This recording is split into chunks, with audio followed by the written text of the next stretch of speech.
ایزانو نن دې بیان کې شپږ خبرې داسې بیانوم چې نبی علیه السلام وایي چا دا دان کې راوستی نو زه د هغه ذمهداري اخلم، زه به یې ضمانت کوم چې دی به الله تعالی جنت ته بوځي. دا حدیث چې د انس بن مالک رضی الله تعالی عنه د نبی علیه السلام نه نقل کړی دی. او هغه شپږ خبرې چې نبی علیه السلام د جنت ضمانت اخیستی دی د هغه دا دي. نمبر 1 دا دی چې خبره کوي نو دروغ به نه وایي، ځکه دروغ چې څوک وایي نو فرښتې ته یو میل لرې تښتي. نو رښتیا خبره به کوي او دروغونه به ځان ساتي.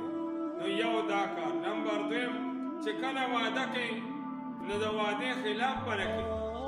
بعضې کسان تا سره واده وکړي او بیا وایي پروا نه د وعدې د پوره کولو. نو لهذا وعده پوره کول او واده کول او د هغې خلاف نه کول دا د جنت بوتلو والا عمل دی. نمبر 3 چې امانت کېږدي نو امانت کې به خیانت نه کوي.